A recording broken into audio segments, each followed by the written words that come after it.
Hari ini inquest dimulakan dengan deponen yang ke-23, iaitu saksi kanak-kanak ke-14. So, ringkasan keterangan saksi pada hari ini ialah saksi ini dia merupakan ketua bilik DOM asrama. Dia mengenali Zara, tinggal di aras yang sama. Dia ni, saksi ketua DOM ni ada membuat peraturan DOM, dan salah satu peraturan dalam DOM tersebut ialah jangan memaki walaupun selalu dengar orang lain memaki. Ini adalah peraturan dan the exact words lah peraturan. Dan ini dibuat untuk peringatan kepada pelajar bilik tersebut lah. Saksi ada memberitahu yang ada taklimat diberikan kepada ketua DOM dan penolong ketua DOM mengenai tugas-tugas mereka lah. Dan saksi bersetuju kalau ada kesalahan ataupun disyaki membuat kesalahan oleh pelajar junior, sepatutnya lapor kepada warden. Dia bersetuju pasal itu. Dan pada malam 15 Julai 2025, lebih kurang 10 malam, saksi ini memberitahu ada pelajar junior di biliknya memberitahu tentang kehilangan kad ATM dan wang tunai berjumlah RM300. Dan pelajar junior yang memberitahu saksi ini, pelajar itu mengesyaki Zara yang mencuri barang pelajar junior tersebut. Saksi ini mengesahkan pada malam tu Zara disoal siasat 3 kes kecurian. 1, dompet. 2, kad ATM dan wang tunai. Dan 1 lagi, PIN. Seperti kita tahu ada spot check yang dibuat di DOM Zara, dan apabila spot check tersebut dibuat, ada PIN bendera dijumpai di beg Zara. Cuma saksi ini ada memberitahu mahkamah dia tidak dapat memastikan PIN tersebut sememangnya dijumpai di beg Zara. Dia menyaksikan spot check tersebut tapi tidak memantau spot check tersebutlah pada malam itu. Seperti yang kita tahu, beberapa orang pelajar menyoal siasat Zara. 5 ke 6 orang yang menyoal Zara mengenai kes kecurian. Dan Zara tidak mengaku tentang kes kecurian. Saksi ini mengakui dia memang marah pada ketika itu dan menjerit, bodoh, sial. Dan selepas apabila Zara tidak mengaku, saksi ini dan yang lain-lain pun keluar daripada DOM itu. Saksi juga berkata saksi ini melihat Zara baring di lantai di DOM Zara sendiri, tapi dia tidak mendengar apa-apa daripada Zara, menangis ke, dia tidak ada dengar. Saksi juga ada mengatakan pada jam lebih kurang 12.30 dia terlihat Zara berjalan keluar daripada DOM dia menuju ke tandas. Dan saksi ada diberitahu oleh junior lain yang junior dan beberapa orang kawannya melihat Zara di dalam tandas sedang menangis. Dan semasa saksi ini on the way ke DOM lain, dia sempat menjenguk ke tandas aras 3. Tapi dia tidak dapat melihat ataupun nampak Zara di dalam tandas tersebutlah.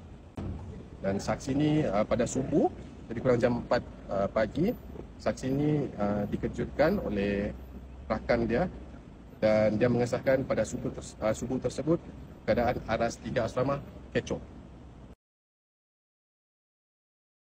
Hari ini Mahkamah Coroner telah meneruskan prosiding inquest dengan keterangan deponen yang ke-20, iaitu saksi kanak-kanak yang ke-11.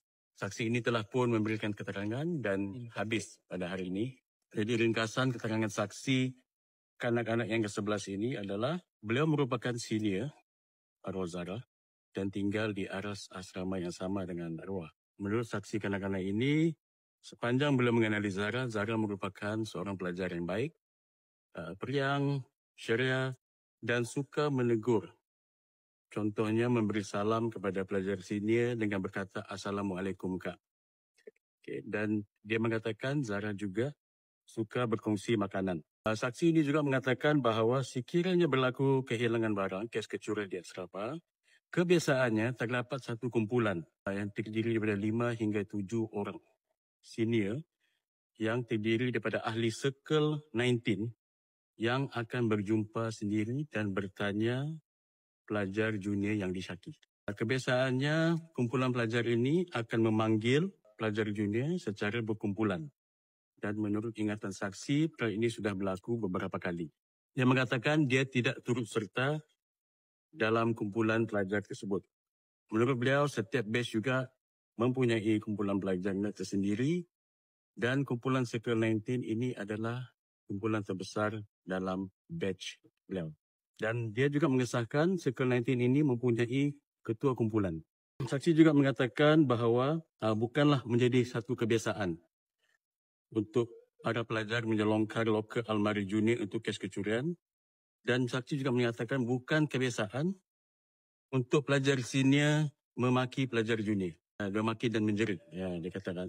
Dan menurut beliau, pandangan beliau ialah kalau ada kes kecurian, dia atau pelajar junior tersebut sepatutnya melaporkan perkara tersebut kepada guru.